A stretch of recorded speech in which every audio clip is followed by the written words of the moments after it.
बिस्मिल्लाहिर्रहमानिर्रहीम। अजीज तलबा, आज एक बार फिर 11वीं जमात के उर्दू के सिलेबस में मौजूद दूसरी नज्म नात का मुताला करेंगे। शायर का नाम है सैयद नफीसुल हुसैनी नफीस, और आज हम शेर नंबर 6, 7 और 8 पर बात करेंगे। ये इस नात पर हमारा तीसरा और आखिरी लेक्चर होगा। अगर आपने पहले 2 लेक्चर नहीं देखे तो इस वीडियो की डिस्क्रिप्शन में उसका लिंक मौजूद है।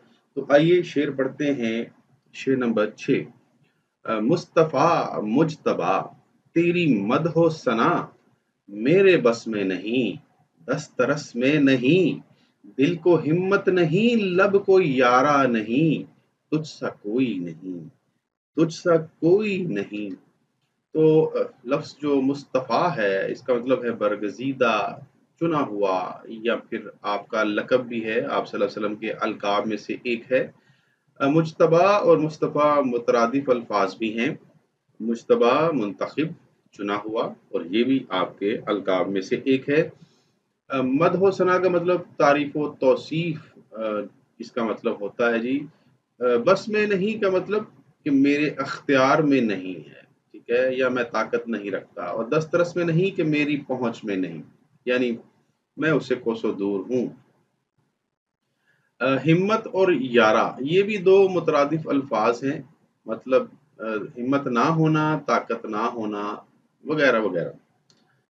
तो मफहूम है कि ए मुस्तफ़ा मुजतबा, आप सल्लल्लाहु अलैहि वसल्लम की तारीफ मेरे इख्तियार में नहीं, ना दिल हिम्मत करता है और ना लब कुशाई की मजाल है, क्योंकि आप बेमिसाल हैं। तो अजीज तलबा, सबसे पहला जो पॉइंट है वो तो यही है कि सनत तकरार है, बार बार उसको दोहराने की ज़रूरत नहीं है। हर शेर में चूंकि रदीफ के तौर पर सनत तकरार मौजूद है, तुझसा कोई नहीं, तुझसा कोई नहीं, तो ये हर शेर में मौजूद है। लिहाजा इसको बार बार इसका जिक्र करने की ज़रूरत नहीं है।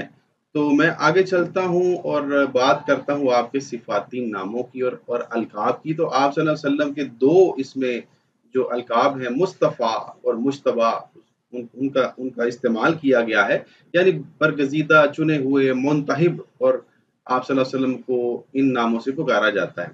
लेकिन ये तो फ़कत मिसाल है। इनके अलावा भी आप सल्लल्लाहु अलैहि वसल्लम के ऐसे कुछ सिफाती नाम हैं जो सिर्फ आपसे मंसूब हैं। हम उन नामों से किसी और को पुकार ही नहीं सकते। मिसाल के तौर पर सादिक और अमीन, तो दुनिया में और कोई शख्स नहीं। वैसे आप जिसका मर्जी नाम अमीन रख दें, सादिक रख दें, ये अलग बात है नाम के तौर पर। देखना तो ये है कि क्या उसमें वो सिफात भी हैं जो उसके नाम में पाई जाती हैं। तो मेरा नहीं ख्याल कि दुनिया में कोई ऐसा शख्स आप सल्लल्लाहु अलैहि वसल्लम के अलावा होगा जिसने कभी झूठ ना बोला हो, जिसने कभी अमानत में खयानत ना की हो। तो हम सब के सब जो भी हैं, बेशक आपकी उम्मत में से हैं, लेकिन हम गुनहगार हैं। हम आम लोग हैं। हम उन जैसे तो नहीं हो सकते। तो झूठ तो हमारी जो कौम है, इसमें तो एक सवाब समझ के बोला जाता है। और अमानतों में खयानत करना भी जो है, ये तो हमारा कल्चर बन चुका है। तो हम इस काबिल नहीं कि हम इस तरह के नाम रखें या हमें सादिक और अमीन कह के पुकारा जाए। सवाल ही पैदा नहीं होता। रहमत लिल आलमीन भी सिर्फ आप ही हो सकते हैं। ये सिर्फ आपका ही नाम है, लक़ब है। शाफ़े महशर यानी बख्शवाने वाले, आखिरी रोज़ यानी रोज़े क़यामत, मुहसिन इंसानियत, खैरुल वरा, खैरुल बशर, खैरुल अनाम, शाह मदीना, सैयदे दो आलम, शाह कौनैन, नूरे हिदायत, साया रहमत, खातमुन नबिय्यीन, इमामुल अंबिया, हबीब खुदा, मोहसिन आज़म, शाह बतहा, माह अरब, ममदूह कायनात, नूरे अज़ल। ये वो कुछ सिफाती नाम हैं कि जो सिर्फ और सिर्फ आपसे ही मंसूब किए जा सकते हैं। हम किसी आम शख्स को सैयद दो आलम नहीं कह सकते। किसी अपने जानने वाले दोस्त रिश्तेदार को नूर हिदायत या खैरुल बशर या खातमुन नबिय्यीन या ममदूह कायनात या फिर इमामुल अंबिया या मुहसिन आज़म के नामों से नहीं बुला सकते, क्योंकि ये वो खूबियां हैं जो सिर्फ और सिर्फ मेरे नबी सल्लल्लाहु अलैहि वसल्लम में मौजूद हैं। तो इनके अलावा और भी कुछ नाम हैं, कुछ सिफाती नाम کچھ آپ کے لقب جو کہ صرف آپ سے منسوب ہیں ہم کسی اور کے لیے استعمال نہیں کر سکتے، بے شمار ہیں، لاتعداد ہیں، بے حساب ہیں، ان کو گنتی میں آپ شمار کر ہی نہیں سکتے، کیونکہ آپ صلی اللہ علیہ وسلم میں خوبیاں بھی لاتعداد ہیں، صفات بھی بے حساب ہیں، اور آپ کے جو اوصاف حمیدہ ہیں ان کو زیر قلم لانا یا پھر ان کے بارے میں بات کرنا یہ ایک عام انسان کے بس کی بات ہے ہی نہیں۔ تو عزیز طلبہ، اس میں کوئی شک نہیں ہے کہ ہم بطور انسان آپ صلی اللہ علیہ وسلم کی مدح و ثنا اور تعریف و توصیف بیان کرنے سے قاصر ہیں، ہم میں اتنی قابلیت، اتنی صلاحیت، اتنی استعداد ہے ہی نہیں، بلکہ میری ذاتی رائے میں اگر آپ مجھ سے پوچھیں تو میں یہی کہوں گا کہ دنیا کی کسی بھی زبان کی کسی بھی ڈکشنری میں کوئی ایک لفظ بھی ایسا نہیں ہے جو آپ کی شایان شان ہو، کسی ایک لفظ کی بھی مدد سے ہم آپ صلی اللہ علیہ وسلم کی جامع تعریف، ایک کامل صفات بیان کر ہی نہیں سکتے، کیونکہ آپ صلی اللہ علیہ وسلم کی جو خوبیاں اور صفات اور اوصاف حمیدہ ہیں وہ لا تعداد ہیں، وہ بے شمار ہیں، وہ بے حساب ہیں، ان کو گنتی میں لانا ناممکن ہے۔ تو شاعر نے بھی اس شعر کے پہلے مصرے میں یہی بات بیان کی ہے کہ اے مصطفیٰ و مجتبیٰ، آپ کی مدح و ثنا میرے اختیار میں نہیں، میں اس قابل ہی نہیں، میرے لفظوں میں وہ طاقت ہی نہیں، میرے نطق میں وہ صلاحیت نہیں کہ میں آپ کی مدح و ثنا بیان کر سکوں، آپ کی تعریف و توصیف بیان کر سکوں، یہ بات میری پہنچ سے بہت دور ہے۔ تو عزیز طلبہ، ایک اور بہت اہم نقطہ میں یہاں بیان کرنا چاہوں گا جو کہ آپ کو کسی گائیڈ، کسی کتاب میں نہیں ملے گا۔ چونکہ میں خود شاعر ہوں تو میں چاہتا ہوں کہ یہ بات میں ضرور بیان کروں، وہ یہ ہے کہ شعری اصناف میں سب سے مشکل ترین جو صنف ہے وہ نعت ہی ہے۔ میں نے خود جب اول شاعری شروع کی تو میں غزل کہا کرتا تھا، باقی آزاد نظمیں لکھا کرتا تھا، لیکن نعت کہنے کی توفیق نہیں ہوئی۔ بس دو چار نعتیہ شعر میں نے کہے تھے شروع میں، یا پھر اکا دکا نعت، لیکن بہت بعد میں جا کے مجھے یہ اللہ تعالیٰ کی طرف سے یا آپ صلی اللہ علیہ وسلم کی طرف سے اذن ملا کہ میں بھی کچھ کہہ سکوں۔ اب الحمدللہ میری درجنوں جو ہیں نعتیں ہیں، تو میں نعت کہتا ہوں، اور کبھی میں آپ کو ایک اکا دکا شعر جو ہے حوالہ جات کے طور پہ میں پیش کرتا رہوں گا۔ تو میں کہہ رہا تھا کہ شعری اصناف میں نعت کہنا بہت ہی مشکل کام ہے، دیکھیں اس کی کچھ وجوہات بھی ہیں۔ دیکھیں میری نظر میں تو نعت ایک پل صراط کے برابر ہے، ذرا سی بے احتیاطی جو ہے نا وہ آپ کے کیے کرائے پر پانی پھیر سکتی ہے۔ خدا نہ خواستہ کوئی ایسا لفظ جو آپ کے شایان شان نہ ہو، یا پھر آپ کوئی ایسی بات نعت میں کر جاتے ہیں جو آپ کو احساس نہیں ہوتا، اور وہ آپ صلی اللہ علیہ وسلم کی گستاخی کے زمرے میں آتی ہے یا آپ کی شان کے مطابق نہیں ہے، کوئی ایسا لفظ آ جاتا ہے جو کہ ان کی شایان شان نہیں ہے، تو پھر گستاخی ہو سکتی ہے جو کہ مناسب نہیں ہے۔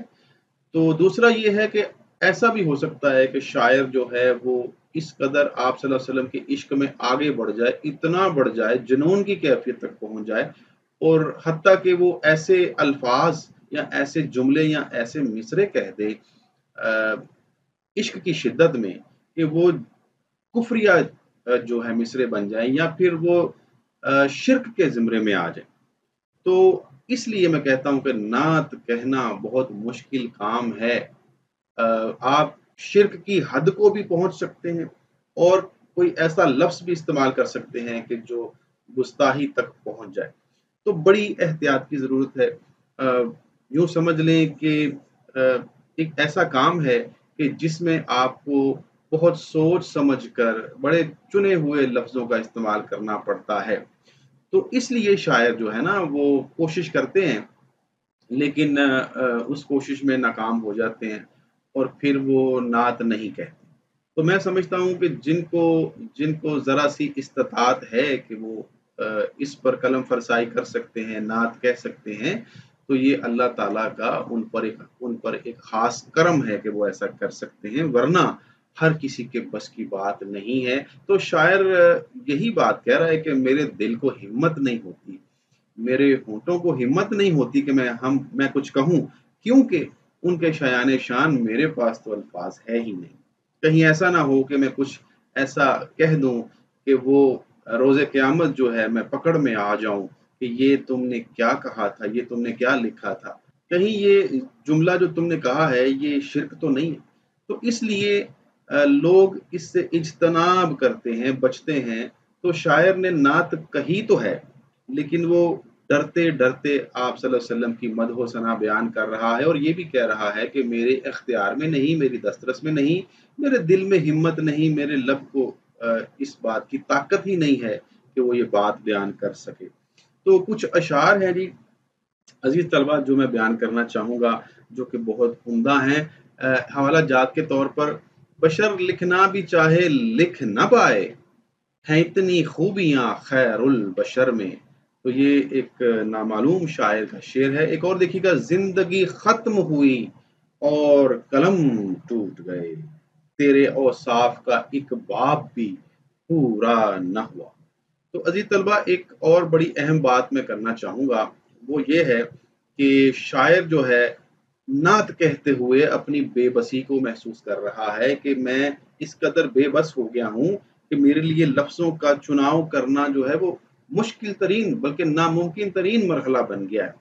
तो अजीज तलबा, नात के कुछ लवाजमात हैं, नात कहने के कुछ तकाजे हैं कि जिनका पूरा करना बहुत ज़रूरी है, वरना शायर नात कहने में कामयाब नहीं हो सकता। तो नात के तकाज़ों के हवाले से 3 अशार हैं जो मैं पेश करना चाहूँगा ताकि आप इस शेर की तशरीह में वो लिख पाएँ। शायर का जो नाम है वो है ताहिर जमील, जो कि शेखुपुरा के रहने वाले थे और शायरी में मेरे उस्ताद थे। मैं आज जो चंद मिसरे सीधे कर लेता हूँ, कुछ शेर कह लेता हूँ या मुझ में शेरी सलाहियत मौजूद है, तो मैं समझता हूँ कि मेरे उस्ताद ताहिर जमील मरहूम की वजह से है। मैंने उनसे बहुत कुछ सीखा है जो कि अपने शायरी में, अपनी शायरी की सूरत में हमेशा ज़िंदा रहेंगी। तो बड़े उम्दा शेर हैं जी उनके, ज़रा सुनिएगा, मैं आपको सुनाना चाहूँगा।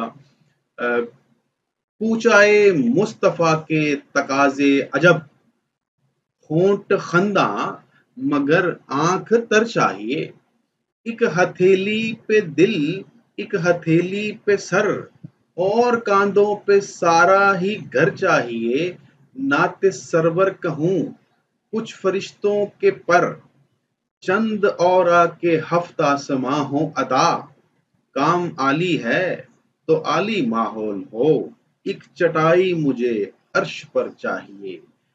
जरा शेर देखिएगा कि नुत्क दाऊद का, इश्क याकूब का, पास हो तो करूं जिक्र महबूब का, मैं घड़ी पल का किस्सा हूं मैं क्या करूं, नात कहने को उम्रे हिजर चाहिए। तो ताहिर जमील साहब ने बड़ी उम्दगी के साथ, बड़े सलीके के साथ ये बता दिया है कि नात कहने के क्या तकाजे हैं। वो कहते हैं कि दाऊद अलैहिस्सलाम का नुत्क हो और हजरत याकूब अलैहिस्सलाम का इश्क हो और हजरत हिजर अलैहिस्सलाम की उम्र हो, जिंदगी हो, यानी तवील तरीन, तब कहीं जाकर एक नात कही जा सकती है। तो इस शेर की तशरीह के आखिर में मैं बड़ा ही उम्दा शेर बयान करना चाहूँगा जो कि नफीसुल हुसैनी की इसी नात में से एक शेर है। अगरचे ये हमारे सिलेबस की जो नात है, जो 8 शेर हैं उनमें नहीं है, लेकिन जो नात के बकिया अशार हैं जो कि उनके शेरी मजमूए में शामिल हैं, उनमें से एक शेर है। आप इस शेर की तशरीह में ये लिख सकते हैं, कोई बतलाए कैसे सरापा लिखूं, कोई है वो कि मैं जिसको तुझसा कहूं, तौबा तौबा नहीं, तुझसा कोई नहीं, तुझसा कोई नहीं, तुझसा कोई नहीं। तो अजीज तलबा, ये नफीसुल हुसैनी का ही शेर है, इसी नात से है। तो बड़ा ही उम्दा शेर है जिसमें उन्होंने ये वाजे कर दिया है एक बार फिर कि आप बेमिसाल हैं, आप जैसा कोई नहीं है और मैं किसी और का सरापा लिख ही नहीं पाता, कह ही नहीं पाता, आपके अलावा मैं किसी की तारीफ कर ही नहीं सकता। तो आइए अब चलते हैं 6 नंबर 7 पढ़ते हैं और उस पे बात करते हैं। 4 यारों की शाने जली है भली, हैं ये सिद्दीक फारूक उस्मा अली, शाहिदे अदल हैं ये तेरे जानशीं, तुझसा कोई नहीं, तुझसा कोई नहीं। शान जली नुमाया शान, भली का मतलब अच्छी खूबसूरत, शाहिद का मतलब गवाह ताईद अदल इंसाफ को कहते हैं और जानशीन का मतलब होता है नायब होना। तो मफहूम ये है कि खुलफाए राशिदीन की शान बुलंद है, ये चारों नबी करीम सल्लल्लाहु अलैहि वसल्लम के अदल के गवाह हैं और आप सल्लल्लाहु अलैहि वसल्लम जैसा कोई नहीं है। तो इसमें भी सनत तकरार है, तुझसा कोई नहीं, तुझसा कोई नहीं। इसके अलावा एक तलमी भी है, वो ये है कि चारों खुलफाए राशिदीन की तरफ इशारा किया गया है, यानी खिलाफत राशिदा की तरफ इशारा है। तो ये बड़ी उम्दा तलमी है जी। इस शेर के पहले मिसरे में हम काफिया अल्फाज भी हैं जो कि सौती आहंग का बायस बनते हैं, एक तरन्नुम पैदा होता है और सुनने वाले को भला मालूम होता है। मिसाल के तौर पे जली, भली और अली, ये 3 अल्फाज हम काफी हैं, ये बुनियादी काफिया से हट कर हैं, एक ही मिसरे के अंदर हैं। तो इस पूरी नात में ये खूबी भी पाई जाती है कि तकरीबन हर शेर के किसी न किसी मिसरे में ऐसे हम काफिया अल्फाज की भरमार है और इससे तरन्नुम पैदा होता है, एक सौती आहंग पैदा होता है जो कि शायरी की खूबी है। आगे चलते हैं जी। पहले बात करते हैं हजरत अबू बकर रजी अल्लाह ताला अन्हो और हजरत उमर रजी अल्लाह ताला अन्हो का, कि इनका मर्तबा क्या है और आप सल्लल्लाहु अलैहि वसल्लम से इनका रिश्ता क्या है।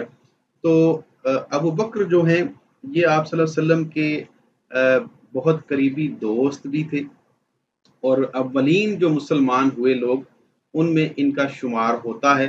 ये आप सल्लल्लाहु अलैहि वसल्लम के साथ यानी पहले दिन से लेकर आखिर तक आप सल्लल्लाहु अलैहि वसल्लम की सोहबत में रहे और बड़ी सादा जिंदगी गुजारी। इसके अलावा आप सल्लल्लाहु अलैहि वसल्लम जहाँ भी गए हजरत अबू बकर सिद्दीक जो हैं वो आपके हमरा रहे, बल्कि आपको यार गार भी कहा जाता है। जब हिजरत के लिए आप सल्लल्लाहु अलैहि वसल्लम निकले तो दुश्मन पीछे लगे हुए थे, तो आप एक गार यानी गार सौर में छुप गए। तो आपके साथ जो है हजरत अबू बकर सिद्दीक मौजूद रहे।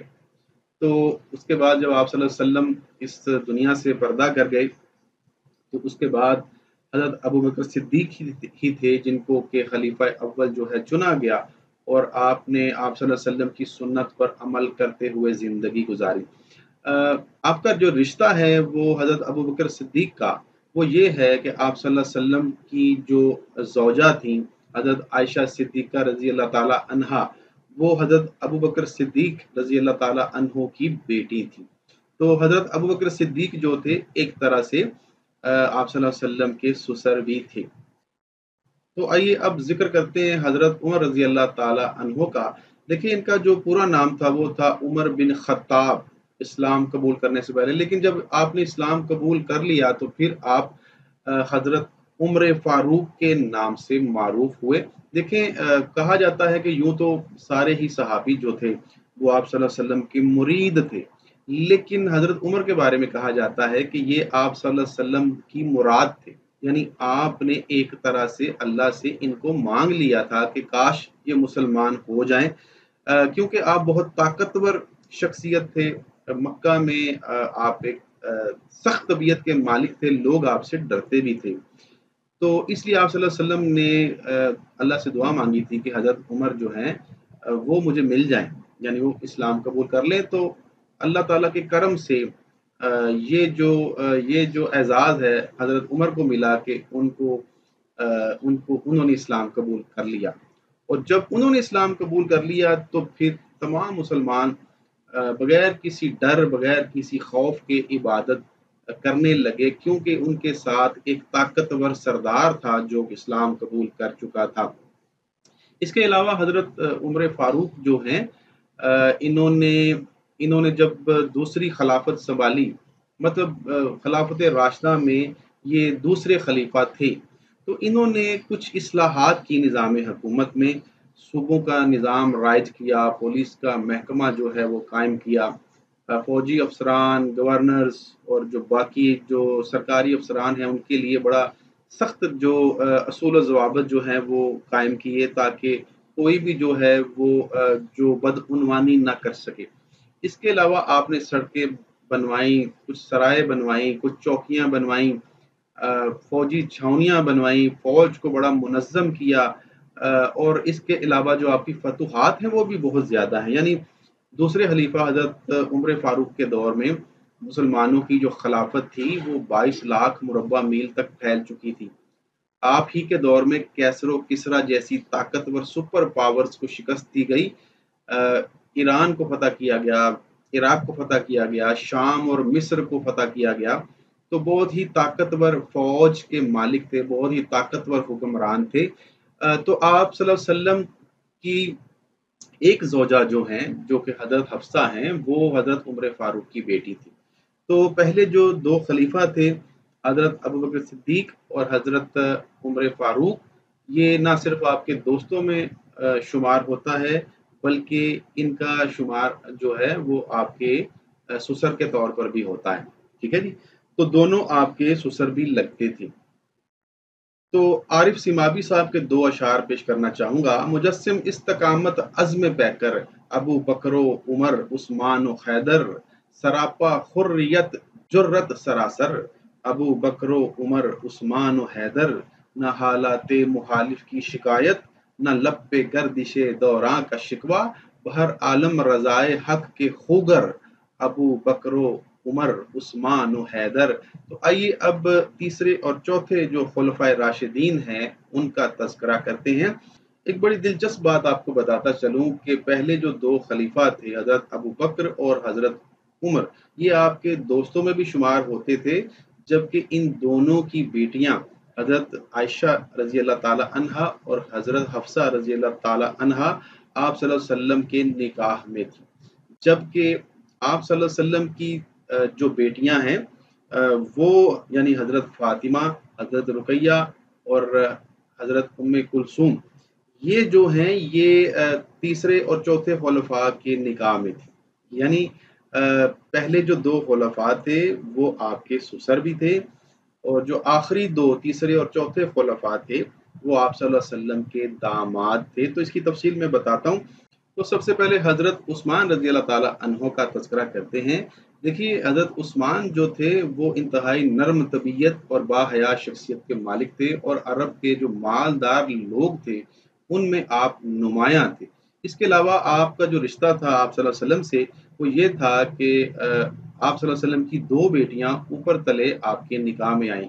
सबसे पहले हज़रत रुकैया, और फिर जब उनका इंतकाल हो गया तो उसके बाद हज़रत उम्मे कुलसूम जो हैं वो आपके निकाह में आईं। इसके अलावा जो है जो हज़रत उस्मान थे वो अपनी दरिया दिली, अपनी सखावत की वजह से गनी के नाम से मशहूर हुए, यानी हज़रत उस्मान गनी कहा जाता है। आपने अपनी सारी दौलत जो थी वो इस्लाम की तरवीज के लिए वक्फ कर दी थी। जहाँ-जहाँ भी आप सल्लल्लाहु अलैहि वसल्लम को या मुसलमानों को दौलत की, पैसों की ज़रूरत पड़ती तो हज़रत उस्मान गनी कभी पीछे नहीं रहे।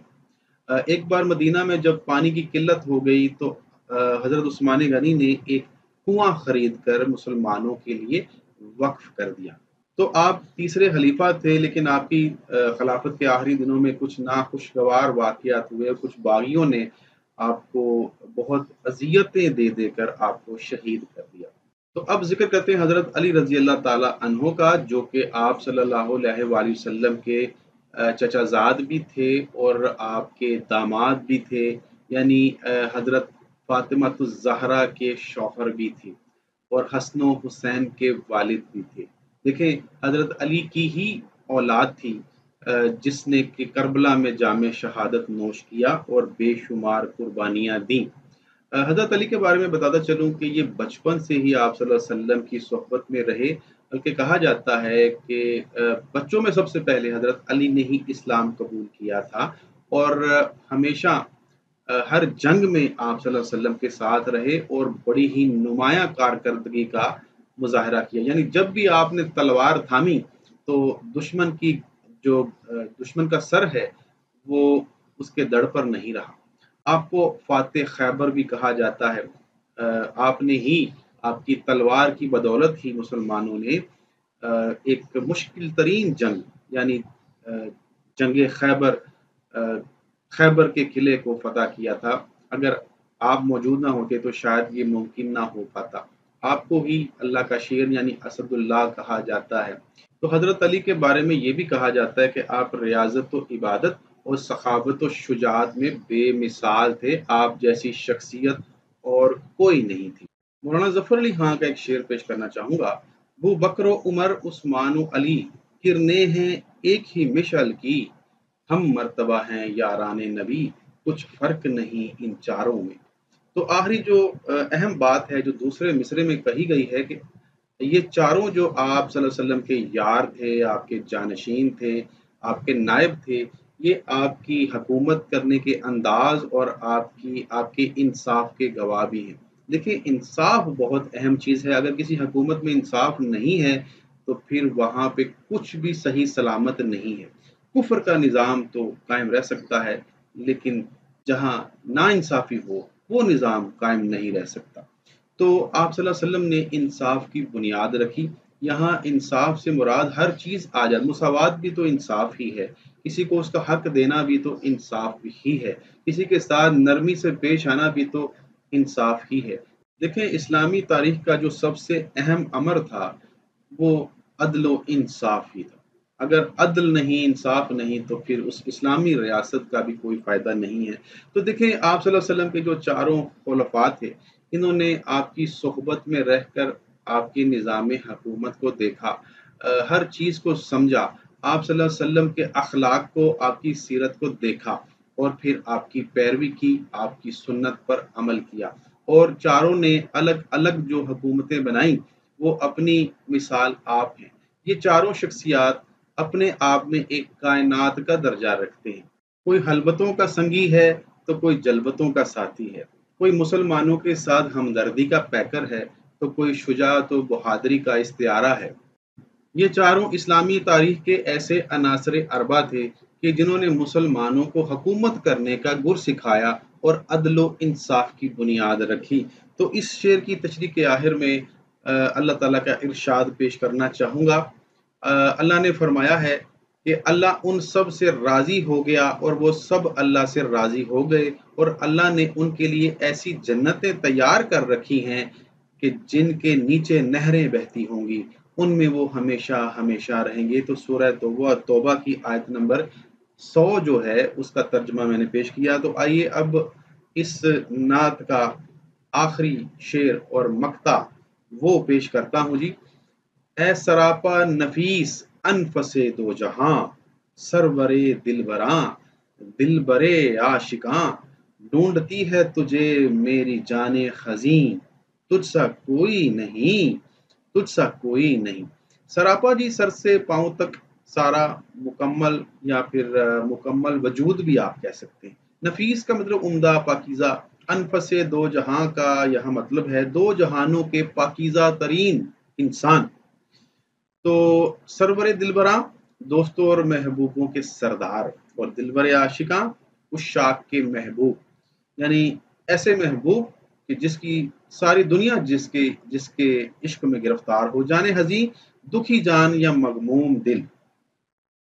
تو مفہوم ہے جی کہ اے دو جہانوں کے پاکیزہ ترین دلوں کے سردار اور محبوب حقیقی، میرا دل آپ صلی اللہ علیہ وسلم کو تلاش کرتا ہے، آپ جیسا کوئی نہیں ہے۔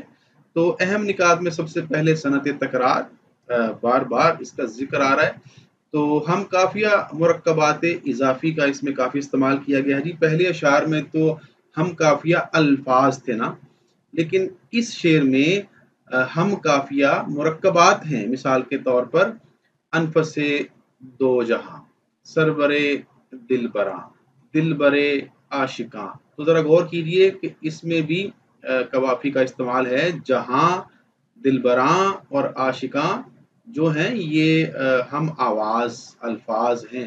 تو بڑی خوبصورت جو ہے تراکیب، مرکبات اضافی کا بڑا عمدہ استعمال ہے جو کہ شاعری میں حسن پیدا کر رہے ہیں۔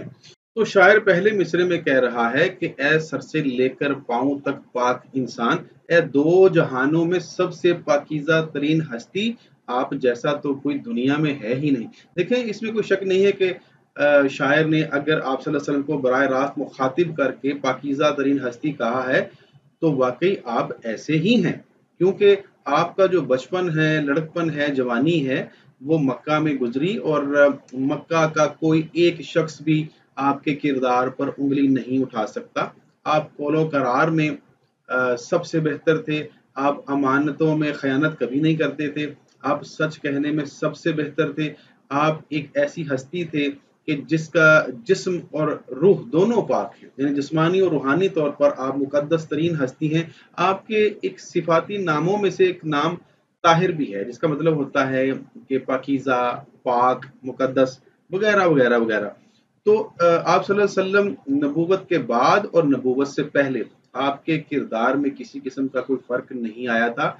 आप रूहानी तौर पर और जिस्मानी तौर पर पाकीज़ा तरीन हस्ती हैं और आपके किरदार पर कोई अंगुश्त नुमाई नहीं कर सकता, आपको कोई झूठा नहीं कह सकता, आपको कोई अमानत में ख़यानत करने वाला नहीं कह सकता, आपको कोई धोखाबाज नहीं कह सकता। किसी एक इंसान ने भी पिछले 1400 साल में आपको झूठा करार नहीं दिया। उस दौर में भी ऐसा ही था। देखें, बहुत सारे लोग आप पर ईमान तो नहीं लाए, कुछ की मजबूरी थी, कुछ जानबूझकर ऐसा कर रहे थे, कुछ अपना कबीला, अपना ख़ानदान, अपनी दौलत नहीं छोड़ना चाहते थे, तो मुख्तलिफ वजूहात थी। लेकिन किसी ने भी ये नहीं कहा कि मोहम्मद सल्लल्लाहु अलैहि वसल्लम झूठे इंसान हैं, आप दरोगो हैं, या आपका जो दामन है वो किसी किस्म की आलाइश से तर है। नहीं, ऐसा किसी ने नहीं कहा। हर लिहाज से आपको मुकद्दस समझा जाता था, मुकद्दस समझा जाता है और मुकद्दस और पाकीज़ा समझा जाता रहेगा।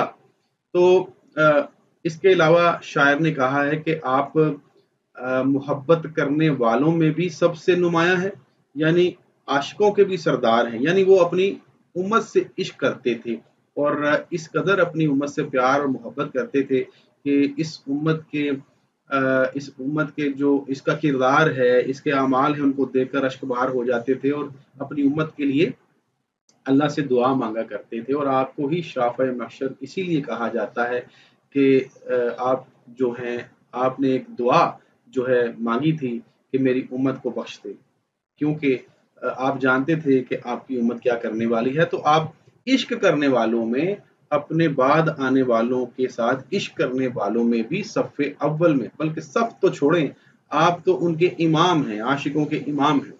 इसके अलावा आप इश्क में भी सबसे ऊपर हैं और महबूब तरीन हस्ती होने में भी सबसे ऊपर हैं। लेकिन उससे पहले मैं एक शेर ज़रा बयान कर दूं कि वो और होंगे जिनको हरम की तलाश है, मुझको तो तेरे नक्शे कदम की तलाश है।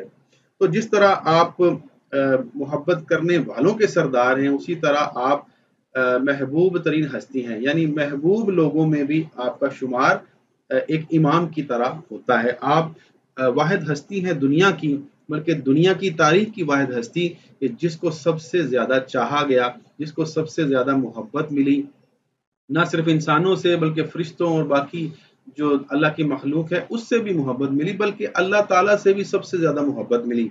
यानी आप अल्लाह ताला के महबूब नबी जो है ना, वो समझे जाते हैं, जिससे अल्लाह ताला ने सबसे ज़्यादा मोहब्बत की है और इसीलिए आपको सबसे आखिर पर भेजा गया। इसके अलावा कायनात की महबूब तरीन हस्ती अगर कहा जाए तो मैं कहता हूँ कि ये गलत नहीं होगा, क्योंकि हकीकत में ऐसा ही है। आप दुनिया की वाहिद हस्ती हैं, पूरी तारीख में आप वाहिद हस्ती हैं जिसका जिक्र सबसे ज़्यादा किया गया, जिसके बारे में सबसे ज़्यादा लिखा गया। अगर आप देखें कि सीरत की किताबें, आपकी ज़िंदगी पर किताबें, उसवे हसना पर किताबें दुनिया में सबसे ज़्यादा हैं। सबसे ज़्यादा आप पर लिखा गया, आप पर कहा गया, आप पर बोला गया, आपकी तारीफ़ और तौसीफ़ में नाते कही गई और आप पर दरूद पढ़ा गया। ठीक है?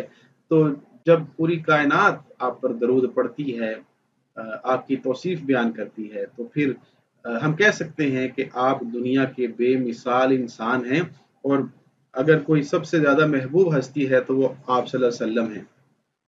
एक शेर देखिए जी, कुछ काम इस सफ़र में नहीं महरो माह का, दिल है मेरा चिराग, مدینے کی راہ کا۔ تو نور محمد جلال کا بڑا عمدہ شعر ہے۔ ایک میرا اپنا بھی شعر، اگرچہ میں ایک ادنا درجے کا شاعر ہی صحیح، لیکن میں نے بھی کچھ نعتیں کہی ہیں اور آپ صلی اللہ علیہ وسلم سے اپنی محبت اور عقیدت کا اظہار کیا ہے۔ تو ذرا میرا شعر بھی دیکھیے گا کہ دھول میری راہ کی رشک سریا ہو گئی، جب کبھی میرے قدم اٹھے مدینے کی طرف۔ تو یہ میری ایک نعت میں سے ایک شعر ہے جو میں نے اس تشریح میں جو ہے حوالہ جات کے طور پہ پیش کیا ہے۔ تو عزیز طلبہ، بڑی ہی اہم بات ہے جو دوسرے مصرے میں ہے کہ شاعر کا جو مغموم دل ہے وہ آپ صلی اللہ علیہ وسلم کو تلاش کر رہا ہے۔ دیکھیے، دنیا کا ہر مسلمان اور ہر عاشق رسول جو ہے وہ یہ چاہتا ہے کہ کسی طرح آپ صلی اللہ علیہ وسلم کا دیدار کیا جائے، آپ کو دیکھا جائے، آپ کی قربت حاصل کی جائے۔ لیکن جسمانی طور پر تو شاید یہ ممکن نہیں ہے، لیکن پھر وہ کیا کرتے ہیں کہ عاشق رسول چاہتے ہیں کہ کسی طرح ہم مدینے چلے جائیں، ہم مدینے کی گلیوں کی خاک چھانیں، ہم مسجد کا مینار دیکھیں، گنبد خضرا کی زیارت کریں، گنبد خضرا پر جو منڈلانے والے کبوتر ہیں ان کو دیکھیں، ان کو دانہ ڈالیں، وہاں روضہ مبارک کی زیارت کریں، اس سنہری جالی کو چومیں اور وہیں کہیں باب جبریل پر بیٹھ کر کچھ وقت گزاریں، وہیں سجدہ شکر ادا کریں، اللہ تعالیٰ سے دعا مانگیں، وہیں کہیں پڑے رہیں اور وہیں کہیں پڑے پڑے مر جائیں اور اسی مدینے کی خاک میں ہمیں بھی دفن کر دیا جائے۔ شاید اسی طرح ہم جو آپ صلی اللہ علیہ وسلم کے روزہ مبارک کے یا اس کی قربت حاصل کر پائیں۔ تو عزیز طلبہ، تمام عاشقوں کی یہی خواہش ہے، میں بھی آپ صلی اللہ علیہ وسلم کے عاشقوں میں سے ایک ہوں اور میری بھی یہی خواہش ہے۔ ایک بات میں آپ کو بتاتا چلوں کہ مجھے یہ شرف حاصل ہے کہ میں کئی بار مدینہ کی زیارت کر چکا ہوں، کئی عمرے کر چکا ہوں، یعنی لا تعداد میں نے کبھی گنے بھی نہیں۔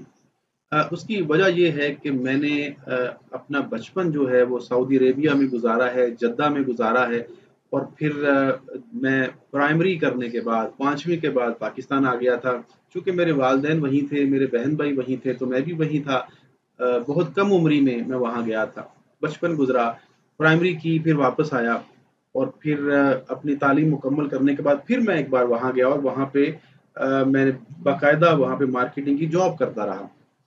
تو میں نے پھر جوانی کے بھی 5-6 سال وہاں پہ گزارے اور وہاں پہ کئی بار مکہ گیا اور کئی بار مدینہ گیا، مجھے تو اب یاد بھی نہیں ہے۔ تو میں نے اپنی زندگی کے کل ملا کے 16 سال سعودی عربیہ میں گزارے ہیں، اور ان 16 سالوں میں میں درجنوں بار عمرے اور طواف کر چکا ہوں، اور 4 سے 5 بار میں نے حج کیا ہے۔ یہ اللہ تعالیٰ کا مجھ پہ کچھ خاص کرم ہے۔ اب میں کئی سالوں سے وہاں پہ نہیں جا سکا، تو میری یہ خواہش ہے کہ میں دوبارہ جاؤں۔